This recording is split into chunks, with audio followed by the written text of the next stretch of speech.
If it's about love, if it's about justice is waking. Hey, what's up everybody? This is Austin Haynes with the Waking Justice Project, and this is your daily wake-up call. Here's what the Corporatocracy is up to today, November 25th, 2019. This is our Monday Roundup edition in case you missed any news last week. You can visit our website at wakingjustice.org for more details. Here are the headlines. Every Friday, we spotlight one of our favorite indie journos who's working to expose the hard truths of the US Corporatocracy. These are the revolutionary journalists who make us ask, why aren't we all freaking out about this? We call it Freakout Friday, and last Friday, we shined the spotlight on indie journo Eddie Conway. Eddie is a living legend. His story is incredibly inspiring. Back in the late 1960s, Eddie was a leader in the Black Panther Party, and he was framed by the FBI for the murder of a Baltimore police officer. He was sentenced to life in prison and spent the next 40 years working from the inside to reform the criminal justice system and expose the corruption of America's for-profit prisons. Eddie was finally released from prison in 2014, and since then he joined the leadership of the Real News Network, where he launched a superb weekly series, Rattling the Bars. All of us in the work of global justice need to understand the vast corruption in our criminal justice system and the goals and challenges of the prison reform movement. And Eddie's weekly series, Rattling the Bars, is a consistent standard for that vital information. We highly recommend his show. Last Thursday, we explored how good old Uncle Sam uses mass propaganda to mold our thoughts and thinking. We reviewed some jaw-dropping research that shows us how incredibly vulnerable we are to basic tricks of persuasion. We gave a summary of the famous Stanford prison experiment as well as the Milgram experiment. Both experiments show how easily we can be manipulated by authority, and how we can even be persuaded to commit acts of violence on others that we'd never commit on our own. We reviewed two other experiments as well. These two involved research with children, and the results were seriously disturbing. They show how easily we can be programmed with racist beliefs, and how we don't even know we've been played. As the renowned scholar and critic of corporate mass media, Noam Chomsky, has said, people not only don't know what's happening to them, they don't even know that they don't know. But the results of these studies and the knowledge they give us can be used to inform the mass awakening, collaboration, and integration that's so urgently needed across all sectors of global justice.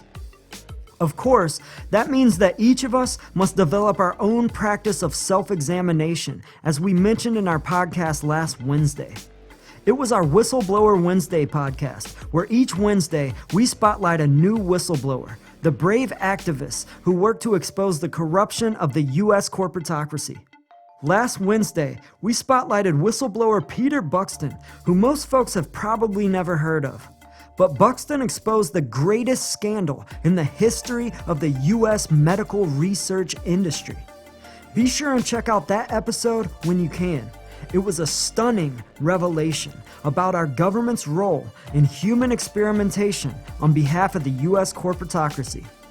As that whistleblower case makes clear, and as Pulitzer Prize-winning journalist Chris Hedges has said, the US is no longer a representative democracy.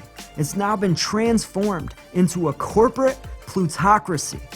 And as we explored in our podcast last Tuesday, the traditional tools of democratic reform are now obsolete. Voting and mass protest marches are not enough anymore. We must combine those activities with real political leverage. And the only real leverage the working class has in a corporate plutocracy is mass economic activism. In last Tuesday's podcast, we reviewed the great protest movements of the 20th century. We saw how those successful movements all shared one common core strategy: mass organized boycott. And it's the one key strategy that's missing from most all mass movements today. Check out that podcast last Tuesday and you'll see what we mean.